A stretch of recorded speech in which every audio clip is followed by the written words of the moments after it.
I've had people who are like, oh, I have a $200 million budget. They're not real at all. I have people who are, $500,000 budget and they know what they want. And I can help them because they're real. They have approval letter, and we've had a conversation to understand exactly what they're looking for. So, some people are like, oh, do you even do up to my price point? Or, oh, could you do something as low as what I'm looking for? And that's not what it's about. It's about, can I realistically help you? Hey there, I am Dr. Jason Balara, and this is the Know Your Why podcast, where we explore the why behind success. Every week, I meet with real estate investors, veterinary entrepreneurs, mindset coaches, authors, and fitness professionals to uncover their why and how it drives them on the winding road to success. What is your why? Hi everyone, I'm Jason Balara, and this is the Know Your Why podcast. Today I'm here with Brett Ari Fisher. He's the co-founder of Mantis Real Estate and the senior managing director of sales, specializing in a broad spectrum of New York City real estate transactions, ranging from $350,000 to $23 million. Brett, like I mentioned, your bio is fascinating. There's a lot here, but I always think it's better to hear it from the guest. So I'd love to just start by saying, thank you. Thanks for coming on the show today, taking the time out. I know you're busy, and I truly appreciate you being here to share your story. So thank you very much. Thanks, Jason. I'm excited to be here. I always love meeting new people. I'm a big fan of yours and all the different podcasts you do. I think it's incredible. I don't know how you do it. It's a lot of energy, a lot of time you put into it, but I appreciate all the things that you're doing. So I appreciate the kind words. Let's start with your story, your background. Let's just let people know about you, and then, we'll dive in from there. sure. So there's only so many characters you can put in here. So it says the New York City broker. My name is Brett Ari Fisher. I'm from Orange County, California, and I've been doing real estate. Actually, just celebrated my 15-year a couple days ago. So here in New York City, and it's crazy, right? I keep thinking it's been like a year or two, and then I look at my calendar and I'm just like, how is this even possible? But I focus on a lot of different parts of New York City, Manhattan mainly, a lot of Brooklyn, certain parts of Queens. I've done stuff in the Bronx and Staten Island, not as much, but I really love working with people. I think I'm very blessed in that respect, where I get to meet a lot of cool people, see a lot of very, very fascinating buildings and developments, and looking at the architecture, learning about the history, and exploring New York City as a whole. And I just think it's an incredible place to do real estate. And some people say it's the hardest place in the country or the world to do it, but this is the only thing I know. So when people are talking about other parts of the country, I'm like, I don't even know what that means, like some of these terms and whatnot. So it's kind of funny when you're being introduced to different concepts. But yeah, as I mentioned, I work with a very large, range of prices. For me, it's about, is the person serious? I've had people who are like, oh, I have a $200 million budget. They're not real at all. I have people who are, $500,000 budget and they know what they want. And I can help them because they're real. They have approval letter, and we've had a conversation to understand exactly what they're looking for. So, some people are like, oh, do you even do up to my price point? Or, oh, could you do something as low as what I'm looking for? And that's not what it's about. It's about, can I realistically help you? Some people have big budgets in areas that I'm not as familiar with, and I'll have to refer it out because my job is to be able to offer, guidance, to be of service. And if I can't offer that expertise, then why would you even want to work with me, right? So, I work with condos, co-ops, single families, townhouses. I've done multifamilies. And so it's really just hitting the gamut of real estate in New York City from a residential standpoint. I've done commercial in the past, but I don't do a ton of it. I work with a lot of other amazing people, and that's their focus. They do significantly more than I do. Yeah. Well, New York City is certainly one of the places that people talk about as like, a terrible place to do real estate. But I think it's an interesting thing. You're from Orange County. I actually live in LA now, and I'm from Boston. So, oh, what part? Both. Northeast LA, Okay. near Griffith Park, and then Nice.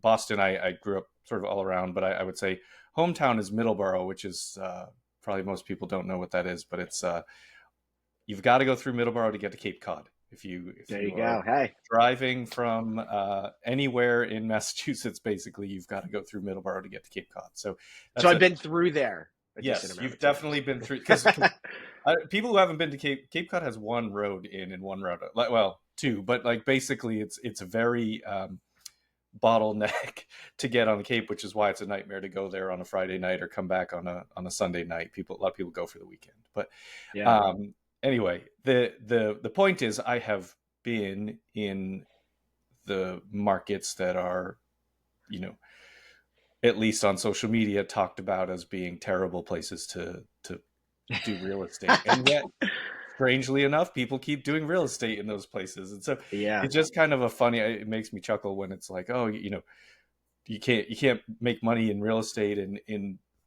California or in New York City or in Boston or whatever. Like there's plenty of people making money in those places. It's And just competitive. I mean, there's a yeah, lot of money to be it's made. It's different. just Yeah. everybody wants to do it, right? It's right. It's just different. That's really what it is. And whether you're um, a homeowner looking to buy or sell a home, or you're an investor looking to buy or sell real estate, like it's just different. And there are challenges in every market. But I know New York has some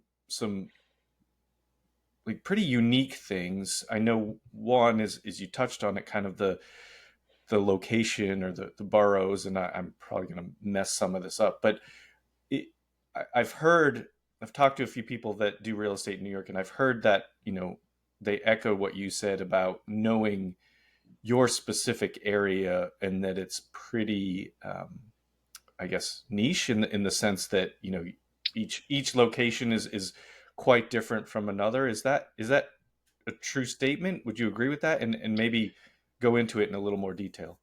Well, I think when you first start out, it's really about what areas do you know the most, because Manhattan is very different from Brooklyn, which is different from Queens, Staten Island, the Bronx.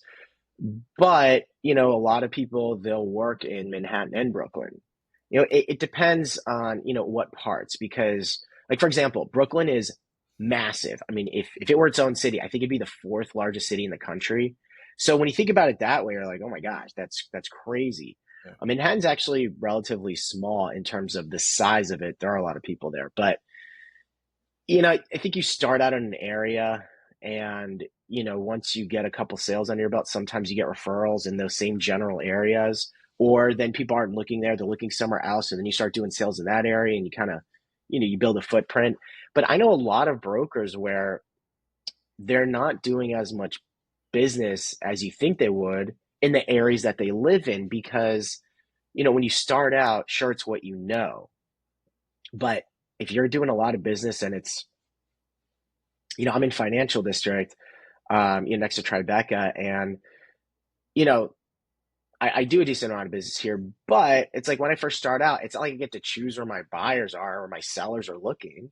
It's like, oh, I got a referral in Upper East Side, and then okay, close that, and then oh wow, I got another referral in the Upper East Side, and now I have all these deals in the Upper East Side. I'm not living there, but I think initially it's what can what areas are you getting clients in, and Mhm. then from there things expand once you get to know a specific area. Like for rentals, it's different. Rentals you can focus on the area you want because you're advertising there. Sales are a little bit different when you first start out, and then eventually, once you've been doing this long enough, then it's like, oh yeah, I do a lot of business in the area I live. It's easy, but I think it's kind of different in terms of, there's some brokers that they make a lot of money just doing rentals. They never do any sales. Yeah. I don't know how that is in other markets, but there's a lot that goes into it. But yeah, you wanna know, like, if you're working with people in Soho or Tribeca or Gramercy, wherever it is, that those buildings because they're going to, because you're supposed to be the expert. Hmm. Yeah, yeah, it makes a lot of sense. Especially the piece about, sort of when you start, you're probably going to take what you can get in terms of listings, and then that's going to expand your knowledge of maybe that specific area. Yeah. Will you tell? I've never heard I've never heard anywhere else talk about the co-op structure, and I'll be honest, I don't really understand it. Like have known people that have lived in New York City, and I've never really understood what that means. Will you just, uh, I guess, indulge me and explain that piece? Like the rest of it, kind of are terms that are used everywhere else. I've never heard co-op used in any other city. Co-ops are a blast. So essentially, you don't own title like you would in a condo or a house. You own shares of a corporation. It's essentially a stock. So because of that, the prices are a little bit less. They say around 40% less, but it depends on the building than a condo. And you often have to go through a board interview and an application, and they can deny you for any reason they want, even though it's supposed to be purely for financial reasons and whatnot.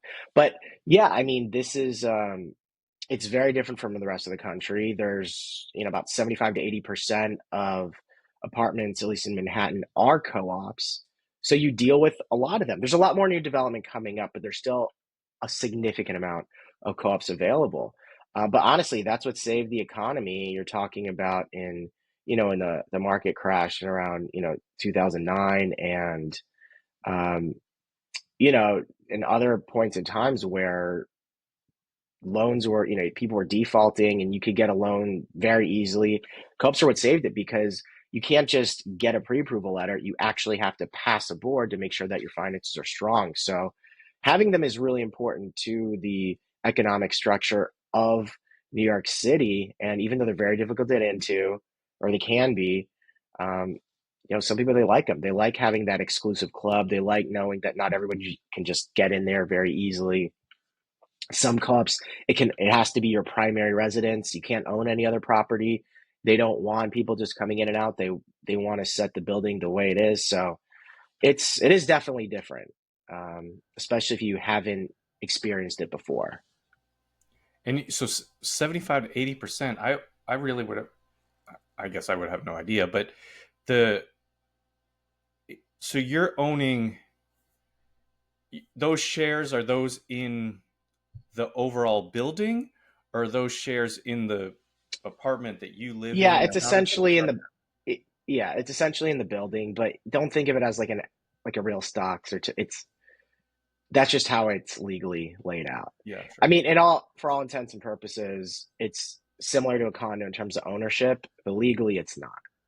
So you still own the property, you can still sell it. It's not like your stock's necessarily going up and down differently from a condo. Co-ops can go up in value a lot. Just like, co-ops and condos, they can do the same thing. They could drop in value, they can go up in value, but for tax purposes and legality, a co-op is not, you don't have title with a co-op.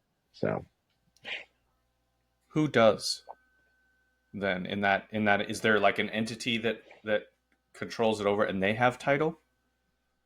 I mean, it's just a condo. Like again, it's not because it's not considered real prop. It's comp that's like a 45-minute Yeah. conversation. All right. All right. But It but sounds yeah, complicated. Yeah, that maybe that's why I get that that that's why I'm actually makes like, me feel just better for that the I don't sake of, understand. if you're just kind of wondering, you just got to assume ownership is very similar in terms of practicality, what you can actually do, but Mhm. legally for tax purposes, it's different. So.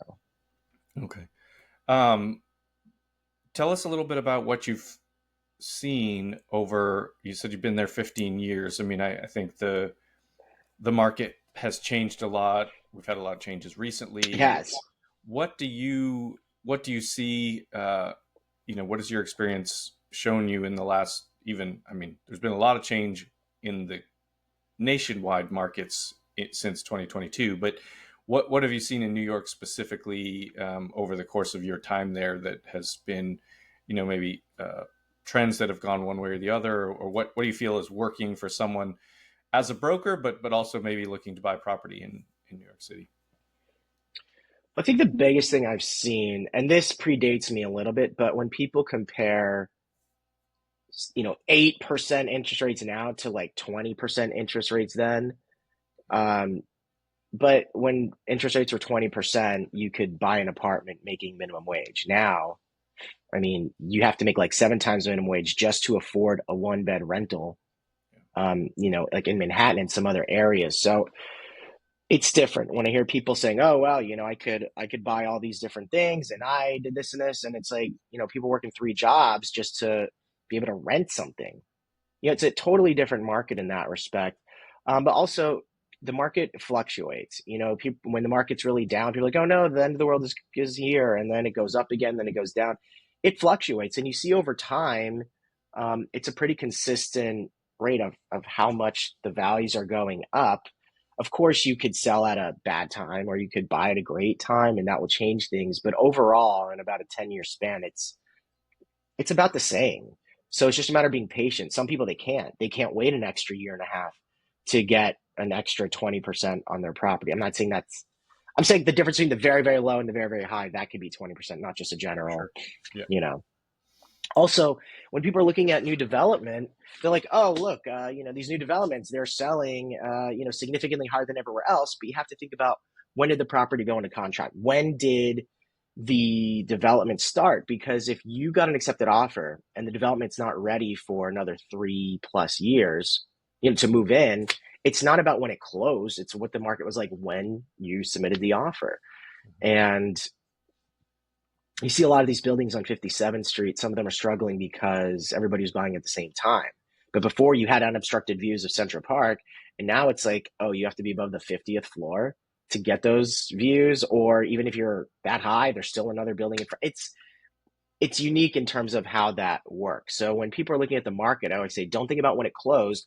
Look and see when it actually, if you want to say when it went into contract, because there's no way to know when there was an accepted offer, because unlike other parts of the country, that's not documented.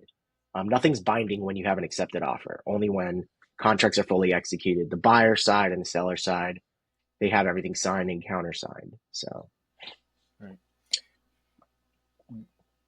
So are you saying that you haven't felt like there was a big change when the rates changed, or oh, there was absolutely, but there's always a change, and then it always comes back. Like for example, in the very beginning of COVID, for like a week or two, no, I don't even know if that prices in Brooklyn went down a lot, and prices in Manhattan went down a lot. And then after that, prices in Brooklyn went crazy high, and it felt like everywhere else around Manhattan, including Queens, Bronx, Staten Island, like the prices were going up. Not in Manhattan, prices were staying down because people are like, well, if they can't have all this outdoor space, they can't be outside, then what's the point of living in Manhattan? So a lot of people left, not only Manhattan, but New York City. And then everybody came back. But, it was kind of interesting to see that, everywhere across the country, like, oh, record highs, prices, properties doubling in a matter of weeks.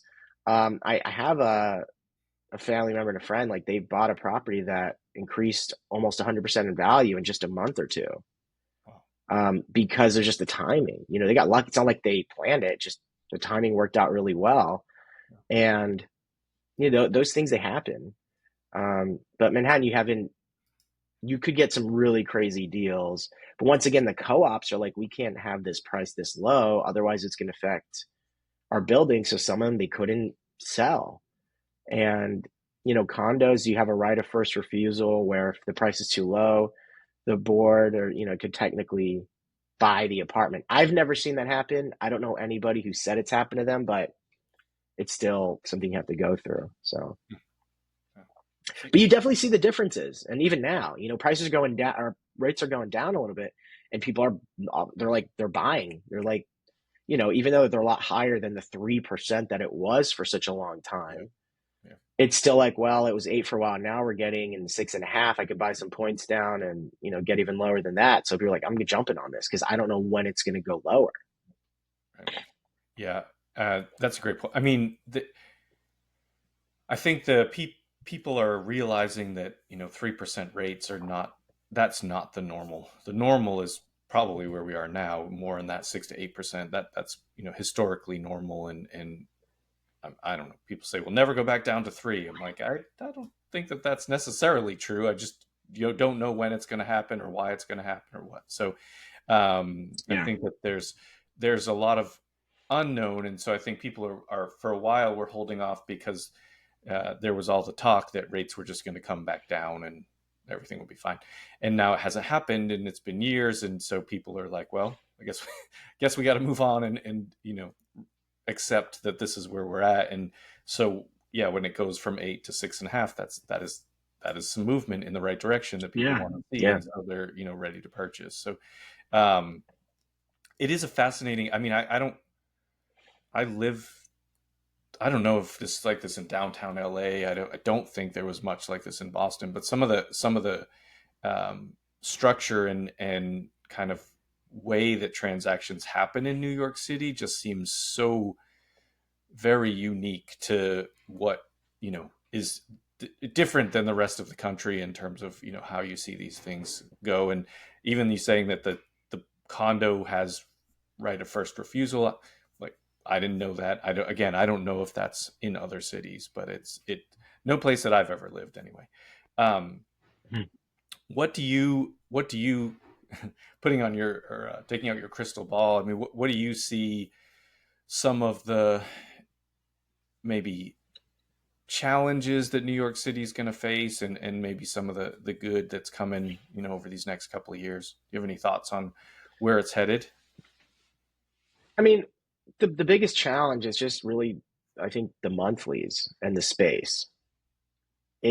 But at the same time, it's like people like, why do I live in Manhattan? I love it. It's my favorite place in the entire world. Yeah, could I move to Texas or Oklahoma and buy a, 20-acre mansion for quarter the price? Sure, right? But it's a matter of the accessibility. And yes, prices are going to be higher. The monthlies are going to be higher than surrounding areas, and it's going to be a smaller space. But I mean, that's the challenges in general. But it hasn't really affected it. Maybe things stay on the market longer. But even when, that first year during COVID, the beginning, people are like, oh, this is it for Manhattan. It's never going to return. And we've seen crazy things happen. We saw, 9/11. We saw Lehman Brothers. And it happens every 9 to 10 years. You look at historically. Now, not all these things are anticipated, but if you look at that, it usually happens every 9 to 10 years. And we saw COVID. Um, and it's just interesting and how that time frame, it's consistent. But New York always bounces back, and honestly, it always will. I read so many articles online in the paper and just everywhere and podcasts and like, this is it, get out of New York, it's never coming back. And now prices are like, the rents are the highest in the history of New York City. Yeah. It's crazy. And this is for something where in the beginning you were getting like one beds. I remember in luxury buildings you could get for like $2,300 a month. I know that might seem like a lot elsewhere, but Yeah, right. now you're seeing those same apartments going for 5,000 and above, just to kind of give you a gauge. So some people who are on those COVID deals, you're like, oh my gosh, this is the greatest thing ever. But even then, they were afraid to rent because, like, well, what, the prices can keep going down. Same thing with buying. Like, what if, interest rates right now? Like, I had a client who bought down to, I think it was like two and a quarter, maybe even bought down to 2%, whatever it was. I've never in my entire career seen that rate, um, on like a 30-year fixed or whatever. But, and I don't know if I ever will again, but now it's like, yeah, things are different. So you see challenges. I feel like monthlies are a thing, but all the challenges that Manhattan faces and Brooklyn and, everywhere else, Yeah. it it's just something that people they'll deal with in general. I do think the one thing is some of the new development. That's tough because when you're talking about 3,500, 4,000 a square foot, and you're not getting those prices because you thought you could, and now you're gonna have to slash things by 30% or more. That's the one challenge. Hmm. Really high end new development buildings that aren't selling. That I would say is a real issue, but it doesn't really affect Manhattan. It really affects the developers and the contract, the different companies and whatnot that are involved with that project. Yeah. Yeah. Yeah, it's there was a lot of talk that cities were dead. New York City especially was dead, and it's just kind of an interesting. We have really short-term memories, I think, that that things have happened before that have scared people. And I mean, even, well, you're from Orange County, I'm sure you hear that everybody's leaving California, and it's like, no, they're not. like like maybe some people have left California, that's true, that but like it there's a reason why people love to live here. Like there's a reason why people love to live in New York City. There's a reason why Yeah, like there's a reasons why people love to live in specific areas. And you're right that like you could you can go to Texas and buy a 50-acre ranch for less than my 1,500 square foot house is here in LA. But like I don't want a 50-acre ranch in Texas. Like that yeah, does me no good. So it doesn't matter. It's yeah. not relevant. Like it's like I agree. I agree. And there's people reach no out to me sometimes. They're like, "I think it's crazy for you to live in New York when you're wasting all that money." I'm like, "Well, is it a waste of money when you're getting to appreciate all these things? Like, you don't stay 20 years old forever, right? And people they grow up and it's like how many opportunities do you have to live in a place like this? Like I can go to any museum I want, get any type of food. right. There's like Queens, I don't know how many languages, but they said Queens has there are more spoken languages than any other place in the entire world, not just the country, the entire world. So having all those different cuisines, having that, it's like a melting pot of the world. Yeah, I love that. The history of everything. I can't do that in Orange County. I mean, yeah, I love it. Like the weather is incredible. It obviously is better there than in New York City, but I don't have that accessibility. I have to drive everywhere. If there's traffic, then what am I going to do? I mean, here you take the subway. There's mm, a ton of places 24 hours. You get food to, everything is right there.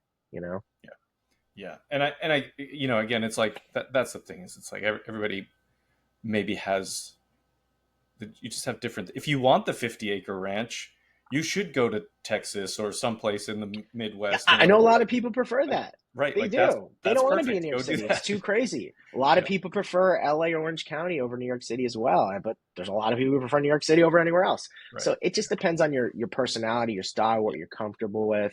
yeah, yeah. And I told you I grew up. Middleborough is it's known for two things. It's known for being on the way to Cape Cod. It's also the original home of Ocean Spray, the cranberry Oh, the juice, cranberry juice, the cranberry. Yeah. cranberry. That's like cranberry bogs everywhere in Middleborough Did, and the did surrounding they towns. is when they have those different photos of people like literally in like millions of cranberries? Is that where it That's takes real. place? Yeah, that's real. I Oh, that's actually have a cool. friend who is like a cranberry. Um, I don't know what you call him, farmer, I guess, but he we I never, but we used to. I mean, we used to go and like ride dirt bikes on around Cranberry Bog, like because it's just basically a bunch of roads, like dirt roads that are elevated, and then the cranberries grow in these big. I don't know. I don't know. I don't even know what you call them. Like I was not involved in, but we used to. I mean, it was like cranberry bogs were a thing, like a normal thing. Where there when I grew up. So, and they're still there. Ocean Spray moved one town over to Lakeville, but it's all still there. That's like if you drink You got to cranberry get juice. to you got to get a photo of you in the water with the Yeah, cranberries. That's yeah, that's what I want to see yeah. because Five, that but that image is everlasting. it's like I mean, otherwise it's a small town, and so like my point here is I lived there. I was actually uh, I was nervous when I left when I finished college and I went to college in New Hampshire in a small town. Like I was nervous about living in the city, but I moved to Boston, and this like piggybacks off what we've been talking about is in that sort of reported demise of cities. But the problem, like, or not the problem, like the beauty of cities, whether it's Boston or LA or New York or whatever, like these is the opportunity. Really, it's the Mhm. opportunity. And you talked about the cuisine. You sure you could move to someplace and have your 50-acre farm. You can't make the money that you can make in New York City or LA or whatever. So your business opportunities are going to be greater in the cities. So that's one piece up. Access to culture, like sports, schools, like all of the stuff that I always now I'm like, we'll never not live in a city because because of the Yeah, opportunity that it provides for me and my family. And so it's like I think that's one of the pieces that gets missed. Like it's great if you like it would be fun to maybe have that ranch somewhere that I could go visit, but I don't want to live there. Like that'll be boring yeah. So I'm the same way. Yeah, let me visit it. I love the ranches are great, just not right. to permanently own. Yeah. Yeah. Yeah, it's so I mean I get only to say like everything you're saying about New York City, like it makes total sense. Like that is why people will always live there. That is why people, although there are events that maybe temporarily change the view of these places, but at the end of the day, like there's a reason why so many people live in the cities. Like it's just, Right. and so, but anyway, well, Brett, let me switch gears. I want to ask you the questions that I like to ask guests, and the first one is about the name of the related to the name of the show being Know Your Why. So, what is your why? What's driving you? You know, we've talked a lot about the greatness of living in a place like New York City, but what drives you professionally and personally to bigger levels of success? Sure. So, I mean, like, obviously, there's a lot of money potential in real estate, and I couldn't do it for free. But I will say that the amount of hours I work, I wouldn't be able to do it if I didn't love it. And a big part of that is, my grandparents, they would meet. I mean, it's insane. Any place we'd go, they'd meet new friends. My grandfather was in the Navy. My grandma was a teacher, and like they just gravitated to everybody, and everybody gravitated to them. And in real estate, you're meeting so many different people, and I love being able to help others with something that is tangible, something you can actually like, you can sell different products, but I feel like, selling a car or selling insurance, it doesn't have that emotional impact. But when you're selling a home, that's kind of like sometimes especially when you're working with, a whole family of people and they're trying, mapping out where the crib is and where this is and where that. And it really means a lot to be able to help them to be a part of that life decision. For a lot of people, this is their biggest investment in their portfolio. And my job is to protect their equity. So for me, it's the why is obviously I want to, take care of my family and my friend, and whatnot. But it's more so being able to do something, have a career where I'm making a positive difference Yeah. on somebody's life. And that's what drives me a lot. The things that I do, the crazy calls. I'm up till 2 a.m. pretty much every night. Um, that's really a big part of it because there's a lot of jobs out there. It's like, oh, I care about my family, care about supporting my future college kid and all that. But really, the everyday thing is being able to make a positive difference in someone's life where they actually need you for advice, for help, as an advisor. Hmm. So that's probably a big thing. I get that a lot from my grandparents, just seeing how much they've helped people and the amount of friends they have, and just meeting people anywhere. And real estate, you're meeting somebody new all the time. So Yeah. Yeah, that's great. Um, Talk to us about the All Pie Alzheimer's Challenge. A yeah, piece of your so bio going here. back to my grandparents. So unfortunately, three of my grandparents passed away due to Alzheimer's or complications of Alzheimer's. So my mom, she works in gerontology and she's a psychotherapist. So she she works with the elderly, and she's seen a lot of, she deals with Alzheimer's a lot, her Yeah. clients, her patients, and it's had a huge impact on my life. So I started this fund to where, pie me in the face and then donate money to the Alzheimer's Association, or, for research. And truthfully, it's not even that like it had to go to the Alzheimer's Association. It was more so that was kind of what I linked with. But even if people are just donating to research, other organizations, companies, it's not like I think one is better than the other. I don't know the politics of everything, but it's just kind of awareness and, doing the walks, letting people know what's going on. Because I think it's the most expensive condition, disease in the world, um, between care and, it's just a lot, and it can drain people's account. It's just, and it's tough, it's like you're talking to your parents or, your best friend one day, and then the next day they don't know who you are. And it kind of goes back and forth. So um, it's tough. It's Yeah.